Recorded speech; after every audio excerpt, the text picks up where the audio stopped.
Jim's revenge. Poor old Jim.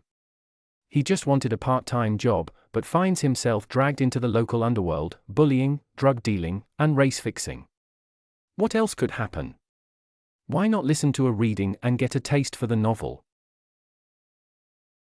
Jim arrived at 10:15 carrying 2 bags clanking with the crockery he'd been instructed to buy.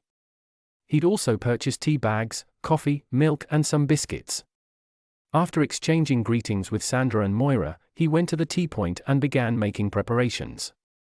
As the market vendor who'd sold him the new cups hadn't looked very salubrious, Jim put the new cups into the dishwasher and turned it on. He smiled to himself happily. Gone was the boredom of retirement, he had a part-time job and a purpose in life. While the dishwasher chugged and the antiquated electric water boiler girded its loins, Jim began working his way around the offices taking orders, writing them down on a small notepad he'd bought. Entering a rear office, Jim's eyes locked onto Reingold's face. He knew him. He'd seen him before, but where? A look of recognition also appeared on Reingold's face. Then Jim recalled where he'd seen Reingold.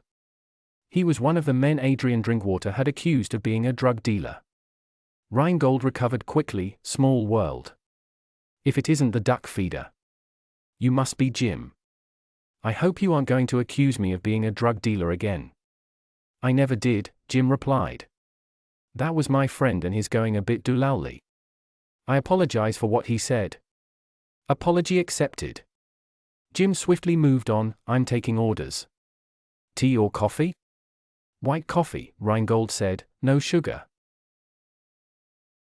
Once Jim had left the room, Reingold depressed an intercom button. I've just met Jim Godwin, he told Tuple. And?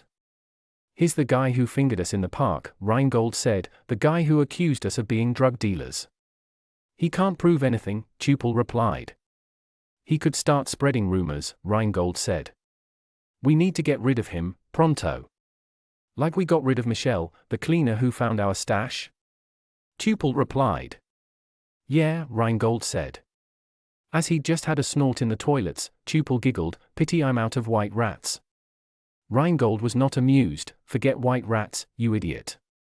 This is serious. Give him the run around. Make his life hard and difficult.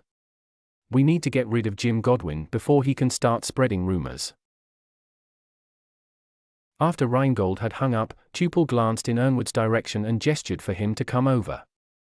Tuple lowered his voice to a whisper. You know how we agreed to play a joke on Jim?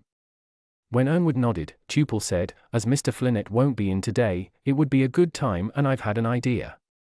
After a hasty conversation, Tuple said, sure you can handle it. Ernwood grinned, ace. Leave it with me. Want to know if Jim gets his revenge? Now on Amazon.